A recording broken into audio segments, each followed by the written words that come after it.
आज जो है आप अपने घर पहुंच गए हैं सुरक्षित। किस तरीके से आप वहां फंसी हुई थी यूक्रेन में, किस तरीके से आपको दिक्कत का सामना करना पड़ा था?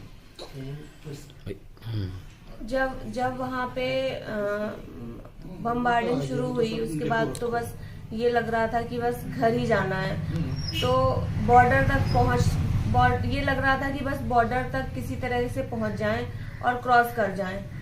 तो मेन दिक्कत बॉर्डर क्रॉस करने में थी।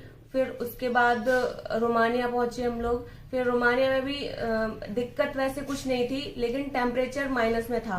हम लोग 6-7 घंटे तक माइनस में लाइन में लगे रहे रिफ्यूजी वीजा के लिए। फिर उसके बाद उन रोमानिया होटल में उन्होंने रुकवाया, फिर खुद से बस करवाई। तो और मेन दिक्कत जो है वो जैसे ही हम लोग बॉर्डर पे पहुंचे हैं तो वहाँ पे इतनी भीड़ है, वहाँ पे रुक भी नहीं सकते हैं। और रात में टेम्परेचर माइनस में था, हम लोग -10 में, और स्नो भी हो रही थी। तो -10 में स्नो में बाहर बैठे रहे। कोई ना खाने की व्यवस्था थी ना पीने की। जो हम लोग अपने साथ ले गए थे बस वही था।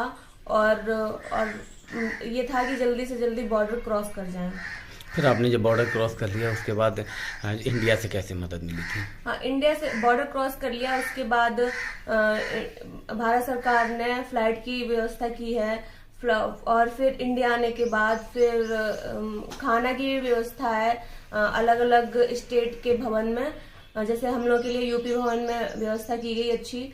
और उसके बाद सबको एक एक रूम दिए गए थे, वहाँ आराम से पहले रुक के फ्रेश हो लो, फिर खाना खा के फिर हम लोगों को भारत सरकार द्वारा ही घर तक छोड़ा गया एक एक बच्चों को।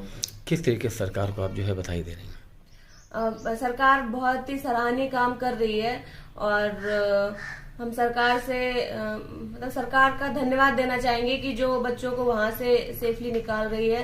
लेकिन एक अपील करना चाहेंगे कि जो बच्चे ईस्ट यूक्रेन में हैं उन्हें जल्द से जल्द निकाला जाए, क्योंकि वो बहुत पैनिक हैं और वो यही बोल रहे हैं कि उन्हें नहीं पता है कि वो बाहर निकलेंगे तो क्या होगा।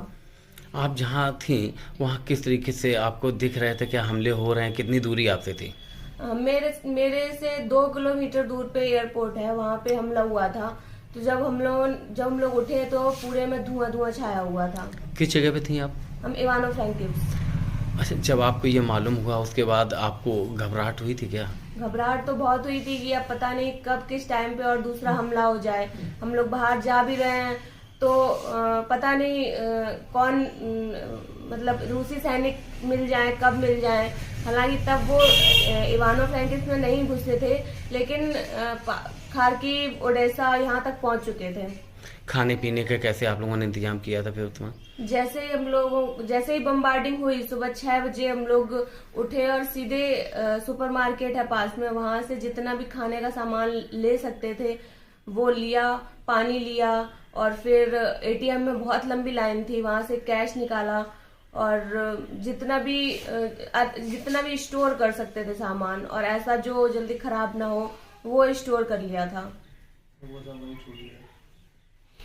देश दुनिया की ताज़ा तरीन खबरों से रूबरू होने के लिए सब्सक्राइब कीजिए आपका अपना चैनल NDTV भारत।